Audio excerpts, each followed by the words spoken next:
Good evening, and welcome to this special edition World Report. I'm Ricky Victor.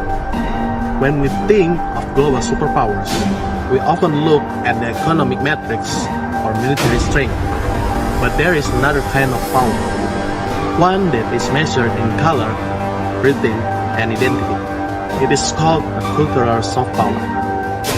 Tonight, we dedicated our broadcast to exploring how Indonesia, a sprawling nation of over 300 ethnic groups, is leveraging in its ancient heritage to capture the global imagination.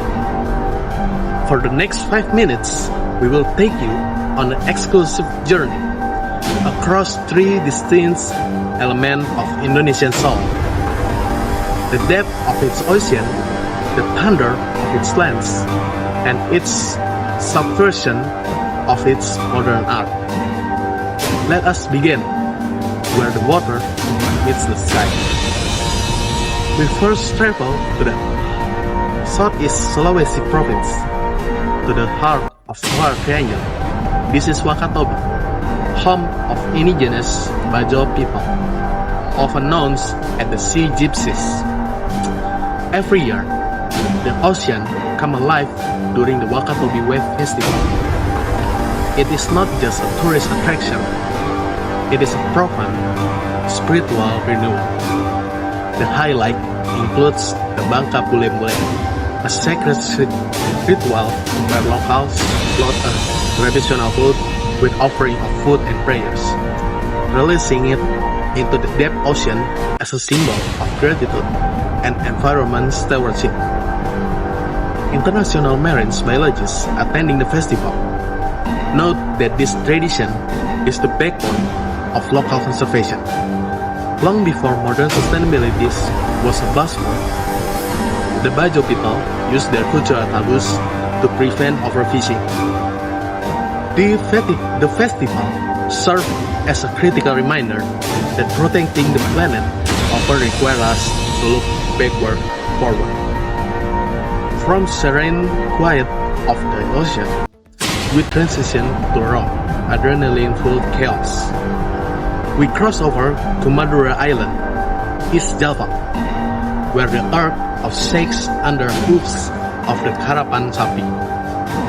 This is the legendary bull racing festival, an ancient tradition born where the celebration of the plow harvest. Pairs of bulls trained for months on strict diets of traditional herbs and eggs race across 130-meter muddy trail in less than 10 seconds. The tension is palpable. Millions of Indonesian rupiah change hands in prestige and pride.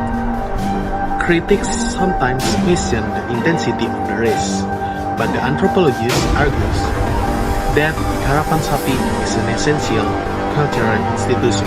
It fosters a deep bond between the farmers and their livestock.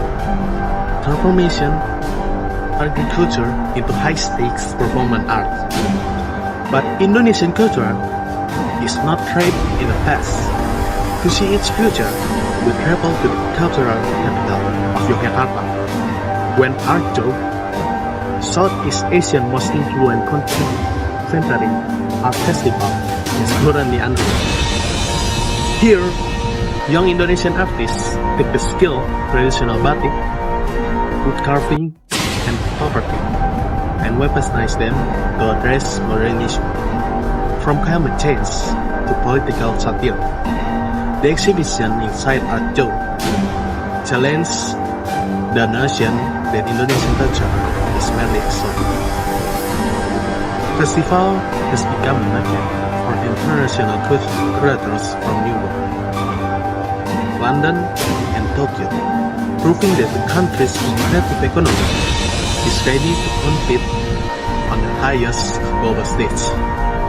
We have seen tonight, from the sacred ocean of Wakatobi to the dusty tracks of Madura and the galleries of Yogyakarta, is a nation that refuses to homogenize.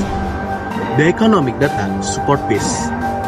The Ministry of Creative Economy reports that cultural festival now contribute often 7% to the national GDP.